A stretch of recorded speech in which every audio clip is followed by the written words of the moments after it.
여러분들 얼굴 이렇게 가까이서 뵈니까 너무 기쁘고 행복합니다. 오늘 예배 마치고 정강 목사님께서 갑자기 오늘 저녁 헌신 예배에 말씀 전하라고 이렇게 말씀하셔서 왔습니다. 특별히 주문이 있었어요. 목사님께서 저에게 오늘 저녁은 보통 설교를 하지 말고 특강으로 해달라. 그래서 물론 제가 말씀 읽었고 이 설교 마지막 부분에 말씀 증거도 하겠습니다만은 지금 현재 어떤 상황이 진행되고 있는지에 대해서 좀 말씀 오늘 드리도록 하겠습니다. 어제 가부 집회에 정말 많은 분들이 나오셨는데 제가 그 집회에 참석해서 이렇게 쭉 보다가 그 탄핵 소추안이 이제 국회에서 가결되었다. 그 뉴스가 나와서 이제 목사님께서 그 얘기를 하니까 제 주변에 있던 많은 분들이 그냥 크게 한숨을 쉬면서 전부 다 어깨가 이렇게 축 떨어지고 그 다음에 전부 다 풀이 죽어서 이렇게 땅바닥을 바라보다가 335 이렇게 돌아가는 모습을 이렇게 보면서 한편으로는 마음이 좀 많이 아팠어요. 저분들이 지금 너무 낙심을 하는데 지금 낙심한 상황이 전혀 아니거든요. 지금 이제 막 싸움이 시작됐는데 마치 싸움이 다 끝나서 패배한 것처럼 패자병처럼 이러고 다들 가시는 거 보고 이거 이러면 안 되는데 그래서 언제 한번 기회가 있으면은 한번 구체적으로 말씀을 드려야겠다 했는데 오늘 전 목사님께서 저에게 마침 기회를 주셨습니다. 여러분들 우리 윤석열 대통령이 기회가 있을 때마다 우리나라에 종북 반국가 세력이 있다라는 말을 여러 번 하셨습니다.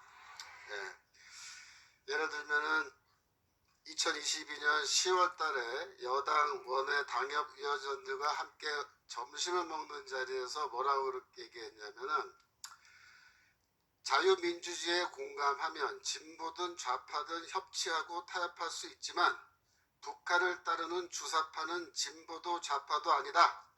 적대적 반국가 세력과는 협치가 불가능하다. 이 얘기를 하셨어요. 그래서 그때 반국가 세력이라는 말씀을 하신 거죠. 깜짝 놀란 거죠. 물론 그 전에도 하신 적이 있지만 그 다음에 작년 23년도 6월 28일 한국자유총연맹 기념식에서 뭐라고 그러셨냐면 왜곡된 역사의식 무책임한 국가관을 가진 반국가 세력들은 핵무장을 고도화하는 북한 공산 집단에 대해 유엔 안보리 제재를 풀어달라고 읍소하고 유엔사를 해체하는 종전선언을 노래 부르고 다녔다. 이런 말씀하셨어요. 굉장히 세게 말씀하시고 반국가 세력.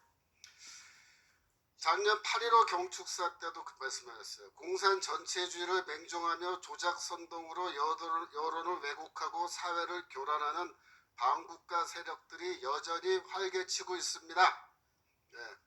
공산 전체주의 세력은 늘 민주주의 운동가, 인권운동가, 진보주의 행동가로 위장하고 허위송동과 야비하고 폐륜적인 공작을 일삼아 왔습니다. 이렇게 말씀하셨어요.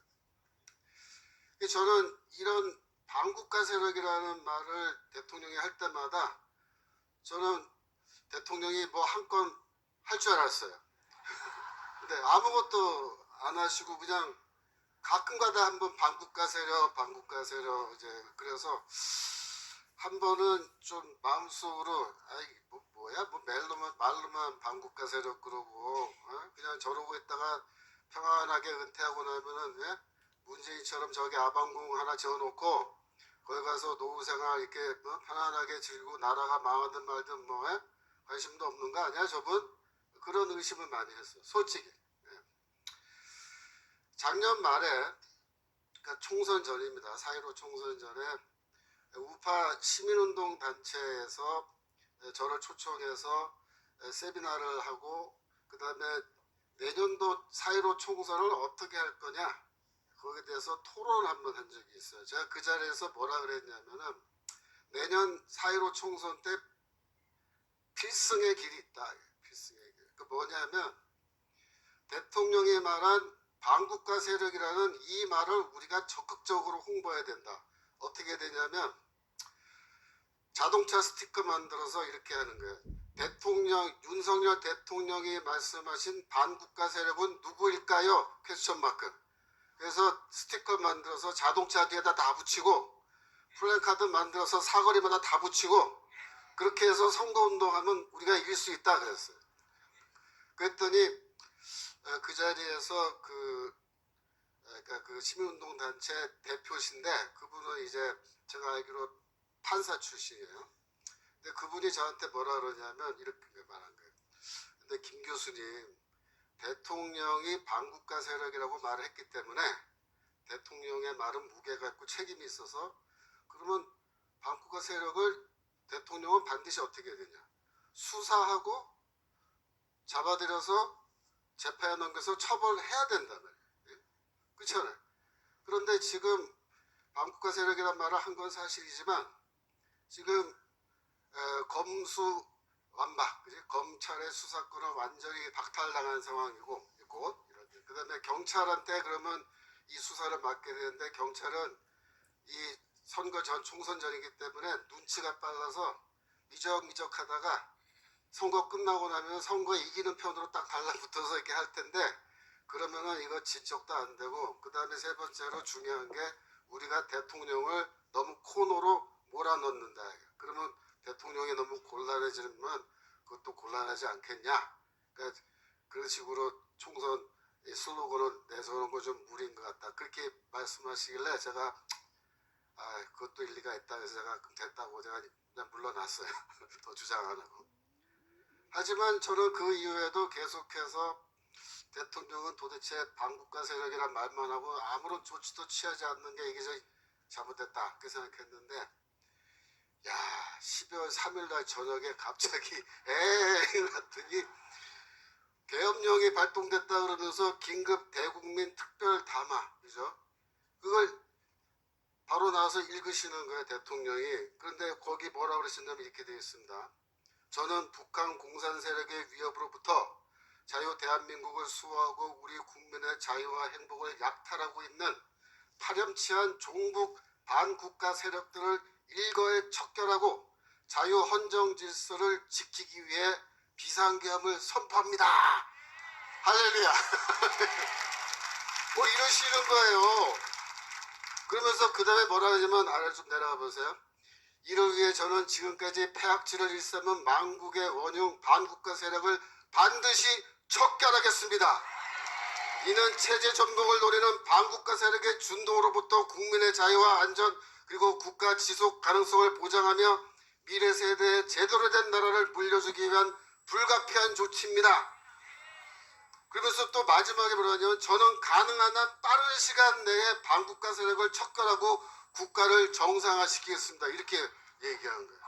이걸 딱 듣는 순간에 막 가슴이 벌렁벌렁 뛰면서 야 이거 내가 그동안 윤석열 대통령을 잘못 봐도 크게 잘못 봤구나. 이분이 그런 분이 아니구나. 이제 드디어 반국가 세력에 대한 선전포고를 이분이 하는구나. 이렇게 생각했어요. 그런데 그 이후 과정을 쭉 보면은 아침에 일어나 보니까 어떻게 됐어요? 이거 뭐 계엄 해제돼버리고 해프닝 돼버리고 있어요. 대체 전부 다 이거 뭐야 이거 뭐야 이게 뭐 어떻게 된 거야? 계엄령이 이제 실패한 건가? 그죠? 근데 만약에 성공했다면 그러면 어떻게 됐을까요? 반국가 세력이 누구인지 그죠? 대통령이 어떤 형태로건 이야기를 했을 것 같아요. 또 그리고 그들을 잡아놓고 재판하고 유죄 판결 받아서 깜빵에 집어넣으려면은 명확한 증거, 그죠? 증거가 있어야 될 거 아니에요. 대통령도 증거가 있어야 이 사람들 집어넣을 수 있잖아요, 그죠? 그러니까 저는 어떻게 생각하냐면 그러면 만약에 이게 성공했을 경우에 반국가 세력을 어떻게 대통령은 특정할 수 있는가? 즉 다시 쉽게 말하면 명단을 뽑아야 되는데 명단을 어떻게 뽑을 거며 그들이 정말로 반국가 세력이라는 것을 어떻게 증명할 건가?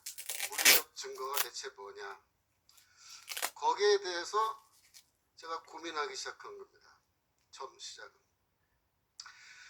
12월 12일 날 윤석열 대통령이 대국민 담화문을 이제 말씀하셨는데 거기에 힌트가 좀 나와요. 거기 하지만 제가 이렇게 돼 있어요. 하지만 제가 비상계엄이라는 엄중한 결단을 내리기까지 그동안 직접 차마 밝히지 못했던 더 심각한 일들이 많이 있습니다. 그러니까 우리한테 말을 하고 싶어 죽겠는데 차마 입 뻥긋 하기 힘들어서 지금 아직까지 말 못한 중요한 정보들을 내가 갖고 있다 그 얘기예요. 그러면서 작년 하반기 선거관리위원회를 비롯한 헌법기관 등과 정부기관에 대해 북한의 해킹 공격이 있었다. 뭐 그러면서 해킹 공격이 있었는데 특별히 선거관리위원회가 문제인데 그거 시스템 점검 받으려니까 완강히 거부해가지고 결국 버티다가 자녀들 부정적인 방식으로 채용한 사건이 터지니까 할 수 없이 점검에 응해서 그죠?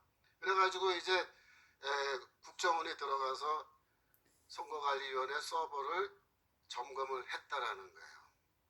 했더니 어떻게 됐어요? 그 다음에 심각한 그 아래쪽 내려보세요. 시스템 장비 일부만 점검했지만 상황은 심각했습니다. 그렇게 말합니다. 그러면서 뭐 비밀번호도 1, 2, 3, 4, 5였다 이런 말 하면서 시스템 보안관리 회사도 뭐 전문성이 없는 부족한 회사고 그 당시에 저는 대통령으로서 국정원의 보고를 받고 충격에 빠졌습니다. 그럽니다. 충격에. 그 다음 말이 중요해요. 민주주의 핵심인 선거를 관리하는 전산 시스템이 이렇게 엉터리인데 어떻게 국민들이 선거 결과를 신뢰할 수 있겠습니까? 그죠? 이게 무슨 말이냐면요. 부정선거가 있었다 이렇게는 말씀 안 하셨어요. 근데 어디까지만 말하냐면 선거관리위원회 중앙 서버의 컴퓨터 시스템에 이 문제가 심각해서 이게 보안이 전혀 그냥 없고 다 뚫리고 해킹하면 다 뚫리고 이러는데 어떻게 이거를 국민들이 선거 결과를 신뢰할 수 있겠느냐 이 질문이 뭐예요? 선거 결과에 문제가 있다라는 말을 한 겁니다. 근데 이제 선거관리위원회는 헌법기관이고 그 다음에 뭐 어쩌고 이렇게 하면서 결국은 뭐예요? 개선을 요구했다는 거예요. 그 다음에 작년 4월 4.15 총선 앞두고 개선을 요구했지만 제대로 개선되었는지 알 수 없습니다. 그 말은 뭐예요? 개선 안 한 것 같다. 자 그러면 개선 안 된 상태에서 우리 선거 치렀고 그 결과도 지금 신뢰할 수가 없다라는 얘기를 대통령이 하는 겁니다. 지금 저 같은 사람이 하는 게 아니에요. 대통령이 하는 거예요. 그래서 그 다음 말이 중요해요. 그래서 저는 이번에가 뭐야? 12월 3일 개헌만 한 거예요. 국방장관에게 선관위 전산 시스템을 점검하도록 지시했다 이렇게 말했습니다. 자, 부정선거란 말은 하지 않았지만 지난 선거들 결과에 조작이 있을 가능성이 매우 높다라고 대통령이 암시를 한 겁니다. 이 상황에서부터 시작해서 우리는 제가 경찰관이 아니지만 경찰관이 수사를 하듯이 제가 지금 추리를 이제 쫙 연구를 하는 거예요. 그래서 그동안에 있었던 일을 우리가 과거에 있었던 일을 지금 되짚어 봐야 돼요. 왜냐하면 지금 현재 상황이 어떤 상황인지 알고 싶으시죠? 지금 우리가 어떤 상황에 있는지 알고 싶으시죠? 이걸 아는 방법이 뭐냐면 지나간 거를 쫙 지금 되짚어 보면은 지금 어떤 상황인지가 결론이 반드시 나오게 되어 있습니다. 이 대목에서 제가 지난주에 알게 된 사실인데 유튜버 중에 박성현이라는 분이 있어요. 그분이 세뇌 탈출이라고 하는 그 유튜버를 하는데 저랑 잘 아는 관계예요. 예전에 같이 일도 하고 그랬는데 그분 유튜버를 한번 봤는데 뭔 얘기를 하냐면 자기가 잘 아는 어떤 변호사 얘기를 하는 거예요. 근데 그 변호사가 대통령하고 친한 친구래요. 그리고 사실 그 변호사를 제가 이름을 말씀드리지 못하지만 우리 자유통일당하고도 매우 깊은 관계가 있는 시읒으로 시작하는 그 분이에요. 아예 이름을 말하지 마시고. 여하튼 그 변호사님이 이제 박동현 씨랑 또 친하고 저도 잘 아는데 그분이 그때 당시에 그게 언제적이기만 한 1, 2년 전의 일인데 그때 당시에 그 변호사님이 부정선거권 이게 그 법원에 대표님인가 그 보다. 건 변호를 하나 맡아서 그걸 하고 있었어요. 그래가지고 아마도 친구니까 청와대에서 뭐 점심을 같이 먹거나 그럴 때 그 얘기가 나온 것 같아요. 그래서 그 얘기를 하니까 대통령이 뭐라고 반응하냐면 부정선거 문제가 사실 심각하다 이렇게 얘기했다는 거예요. 심각하다.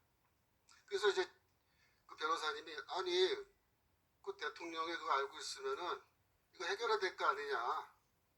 친구니까 아마 그랬을 것 같아요. 야 네가 해결해야 되는 거 아니야? 그래서 해결해야 되는 거 아니야? 그랬더니 그때 대통령이 아주 흥미로운 대답을 했어요. 뭐라고 대답을 했냐면 부정선거 그거는 건드리면 그거는 혁명이야.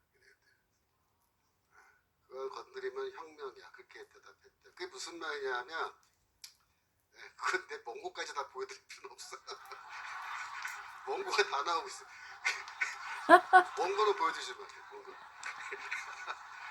근데 이제 그건 뭐냐면 그래서 이제 그 박소연 선생이 그 프로그램에서 그 말뜻을 해석을 하는 거예요. 뭐라고 해석하냐면 그건 건드리면 혁명이야. 그 말은 뭐냐면은 그거 쉽게 건드릴 수 있는 문제가 전혀 아니고 그거 건드리려면 내 목숨 걸어야 돼. 그 뜻이랍니다.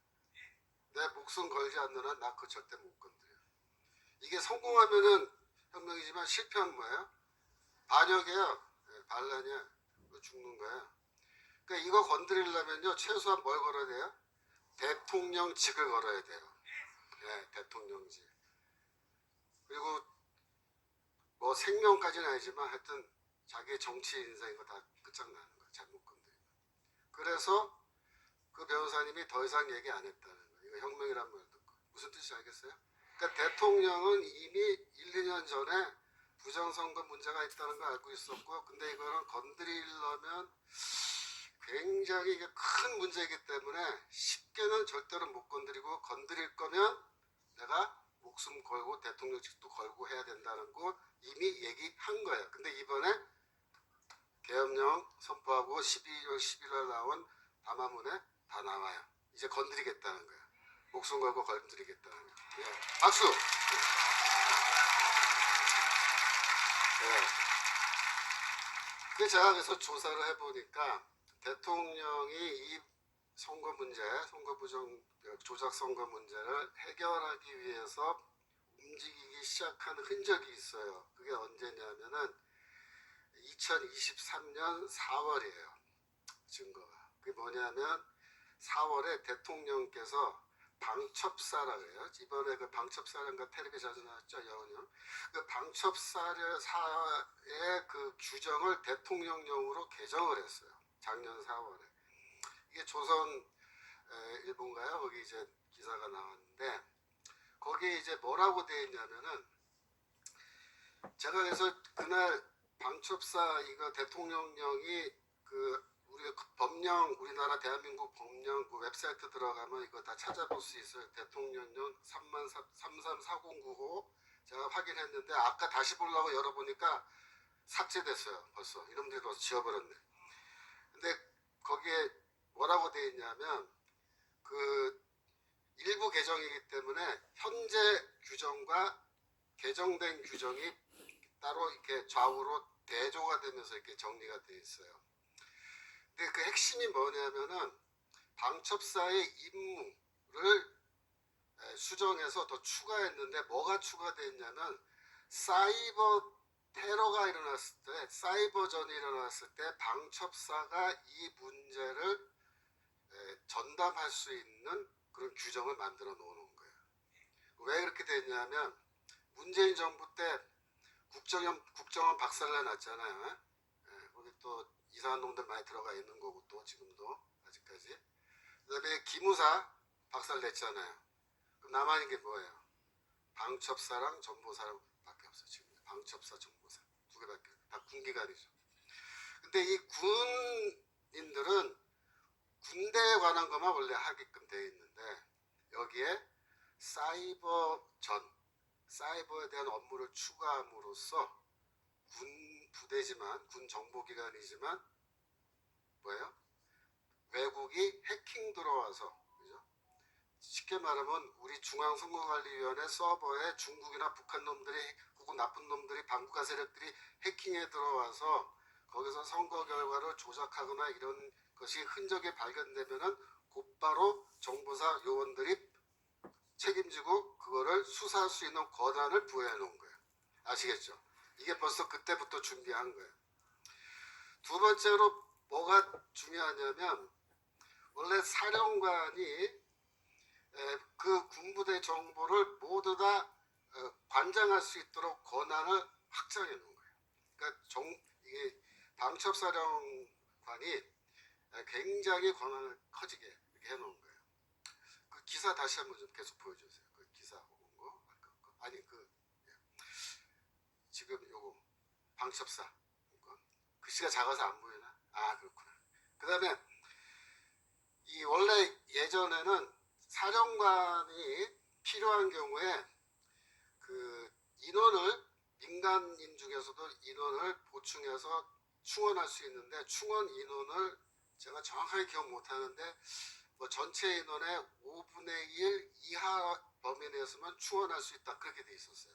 근데 개정안은 뭐냐면 그 조항이 폐지되고 없어요.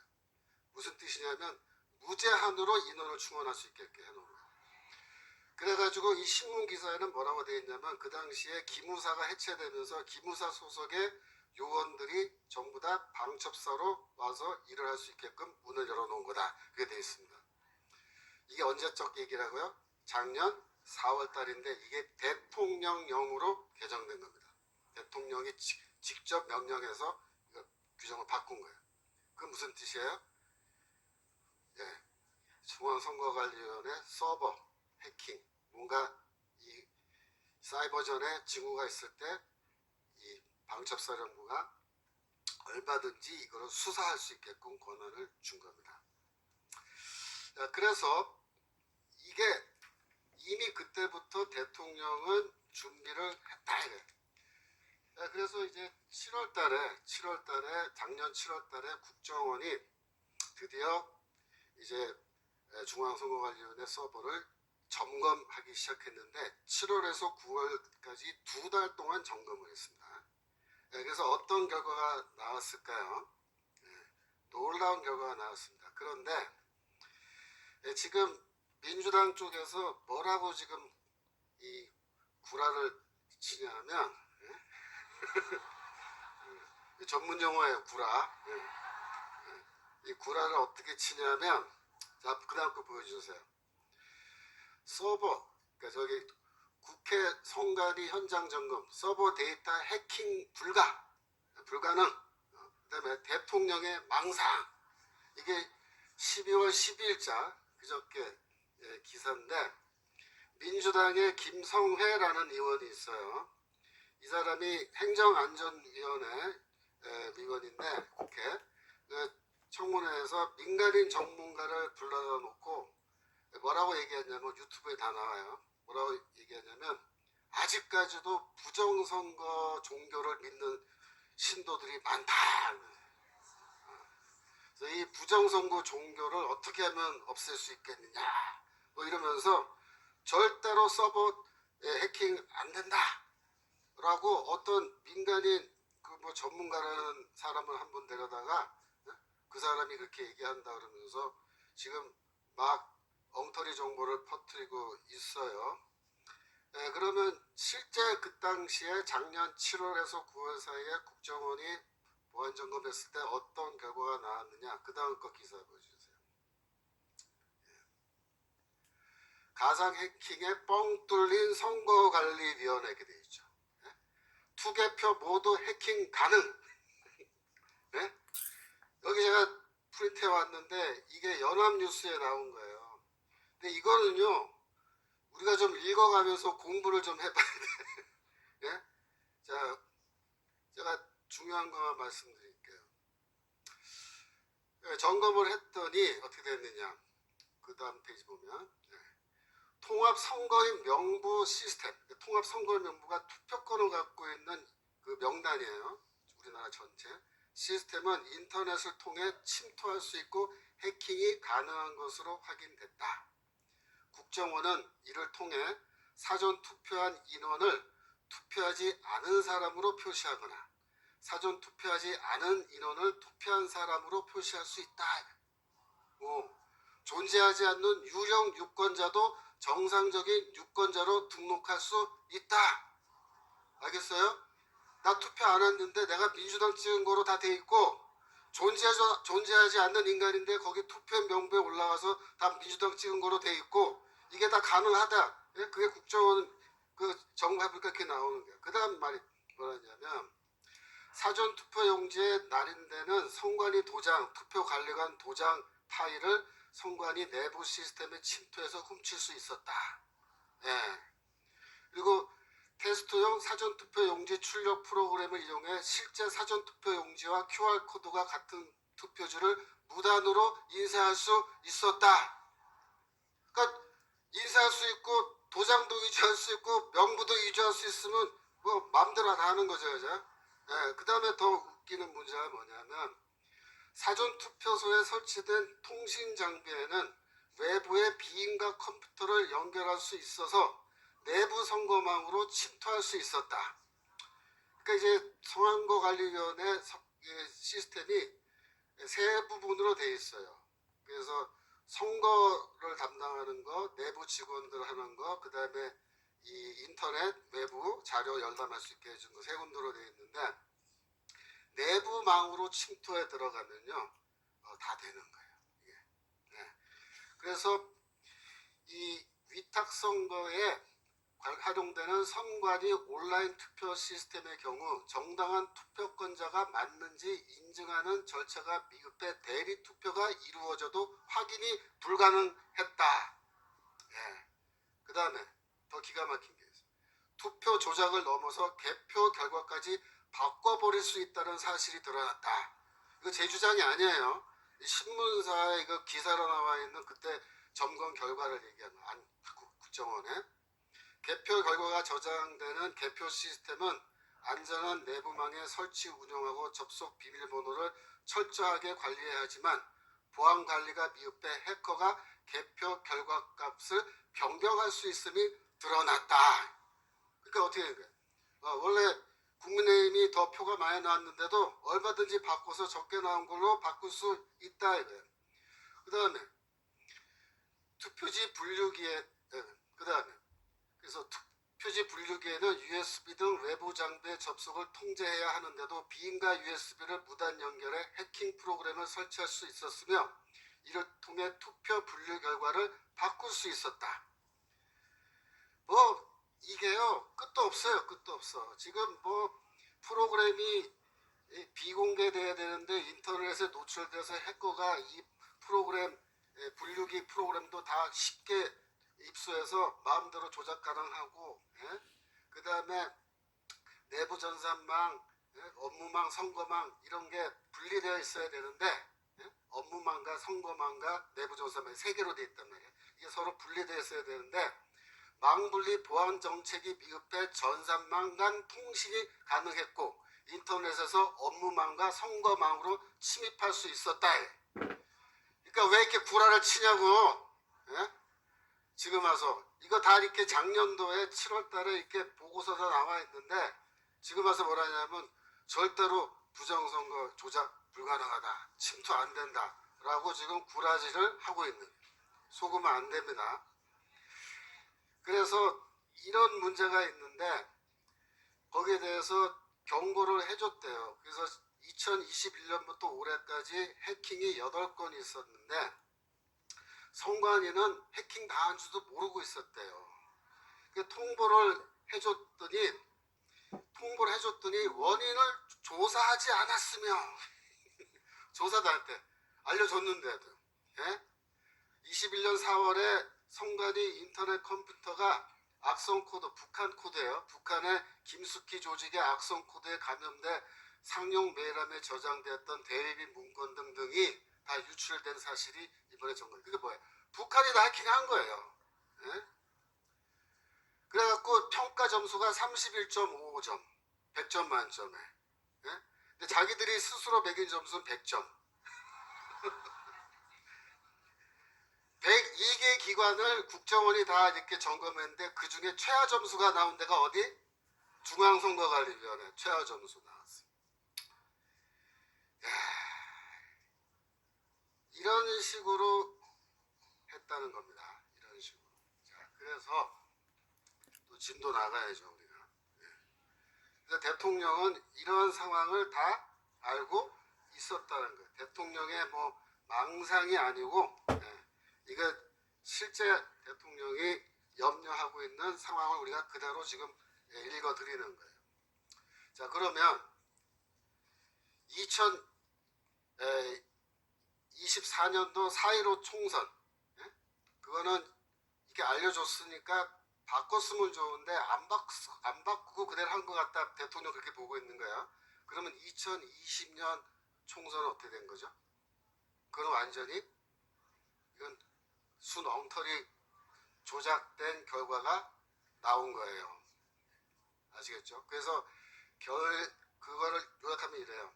2020년 총선은 중국이나 북한의 정보기관 혹은 반국가 세력이 침투해서 선거 결과를 조작해서 가능성이 매우 높고 그 증거와 흔적이 서버에 그대로 남아있다면 정보기관에서는 그동안 조작 선거의 증거를 확보했을 가능성이 매우 높다고 봐야 됩니다.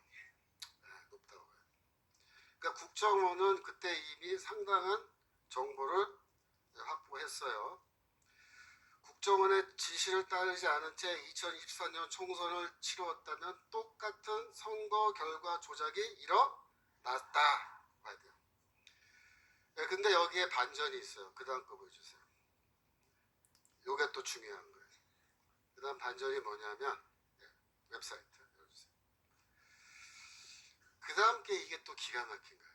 뭐라고 되냐면 야당이 국정원 선관위의 점검도구 15개를 남겼는데 해킹 툴을 의심한다 라고 민주당이 주장한다는 거예요. 이게 무슨 말이냐면 그거 한번 열어봐 주세요. 여러분들이 이거 다 찾아서 읽으시면 되는데 쉽게 말하면 이거예요. 국정원이 선관위 서버를 2달 동안 점검했잖아요. 근데 2달 끝나고 이제 다 끝났습니다 하고 이제 돌아갈 때 거기에 점검 도구라고 얘기하는데 이게 뭐냐면요. 사후에 국정원이 다시 선관위 서버에 들어가서 해킹을 할 수 있는 뒷문이라는 거죠. 뒷문, 백도어. 뒷문을 심어놓고 간 거예요. 그래서 민주당하고 이제 그 중앙선거관리위원회에서 열심히 찾았대. 그런 게 혹시 있나? 찾았더니 이게 작년도 10월 기사죠. 10월 기사인데 몇 개가 나왔냐면 15개가 발견된 거예요. 15개를 발견해서 지웠대요. 점검도구. 네, 지웠대요. 그러면서 이제 질문이 뭐냐면 다 지웠냐? 다 지웠냐? 15개 지웠으면 많이 지웠죠. 그럼 다 지웠을까요? 이게 모르는 거예요. 왜냐하면 이 기사에도 나오는데 이 점검 기구, 점검 도구, 이게 해킹 프로그램인데 해킹 프로그램을 이렇게 심어놓고 그거를 딱 그러니까 영어로 액티베이트 한다 그래요. 활성화시키지 않고 비활성화 상태로 남겨두면요 찾아내기 힘들대요. 근데 활성화시켜서 한번 들어가서 또 이렇게 보고 나오면 이게 흔적이 남아서 찾아내면 찾아진다는 거예요. 자, 그러면 지금 현재 아직까지도 거기에 해킹 툴이 남아있을 가능성이 있죠.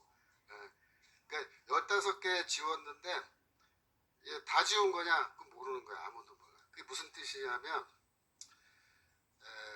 작년 9월 달에 점검 마치고 나서 정보기관은 계속해서 중앙선거관리위원회의 컴퓨터를 계속해서 들여다볼 수 있었고 아마 지금도 맘만 먹으면 들여다볼 수 있을 거다. 자, 그러면